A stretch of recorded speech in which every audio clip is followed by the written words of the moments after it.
तो नमस्कार दोस्तों।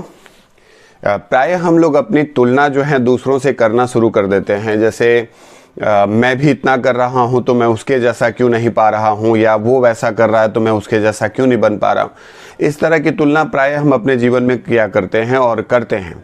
वास्तव में आपको ये पता होना चाहिए कि आपका डीएनए इस पूरी दुनिया में सबसे अलग है, स्पेसिफिक है। इस दुनिया में आप जैसा डीएनए कोई नहीं, अगर मैच कर गया तो गड़बड़ हो जाएगा, है ही नहीं।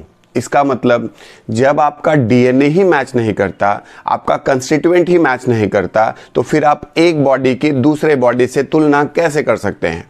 आप अपनी तुलना स्वयं दूसरों से कैसे कर सकते हैं जब आपका कंस्टिट्यूएंट ही मैच नहीं करता? इसलिए आपका डीएनए इस पूरी दुनिया में सबसे अलग है।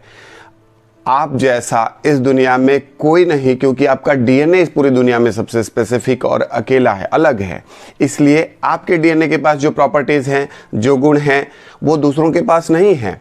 इसलिए आप स्वयं का सम्मान करें, क्योंकि आप जैसा इस दुनिया में कोई नहीं। आप बनकर रहें, आप बनने का प्रयास करें, एक स्वयं की आइडेंटिटी बनाने का प्रयास करें, क्योंकि आपके जो गुण हैं वो दूसरों से मैच नहीं करते। हो सकता है कि आपके पास जो गुण है जो दूसरों के पास नहीं है, और दूसरों के पास जो गुण है वो आपके पास ना हो सकते हैं। ये संभव है। इसलिए अपनी तुलना सर्वथा दूसरों से ना करें, क्योंकि कहीं ना कहीं ये पीड़ादायक होता है। वास्तव में हमारे अंदर जो है कुछ ज़्यादा पाने की इच्छा संभवतः होती है, और ज़्यादा पाने की इच्छा दो तरहों से हो सकती है।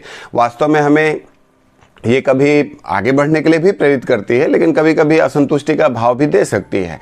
लेकिन उस पूरी प्रक्रिया में इस बात का ध्यान रखना आवश्यक है कि मैंने जो पाया है वो मेरे हिस्से का था, मुझे जो मिलना था वो मेरे हिस्से का था, मेरी क्वालिटीज़ के करस्पॉन्डिंग जो मिल सकते थे वो बेस्ट गॉड ने मुझे ऑफ़र किया है। इसलिए बस मुझे वही ध्यान रखना है जो मैंने पाया है, और मैं दूसरों के बारे में चिंता नहीं करता। हाँ, नेचुरली दूसरे अच्छे हो सकते हैं और दूसरों का अच्छा होना स्वाभाविक है, लेकिन मैं अपनी अच्छाई का सम्मान स्वयं करता हूँ। इसलिए स्वयं आपको अपनी अच्छाई का सम्मान करना होगा, क्योंकि जब आप अपना सम्मान करते हैं तब दूसरे भी आपका सम्मान करते हैं। तो शुक्रिया आप सभी लोगों का। फिर मिलेंगे। धन्यवाद। ऐसे किसी सेशन में आप सभी लोगों का दिन शुभ हो।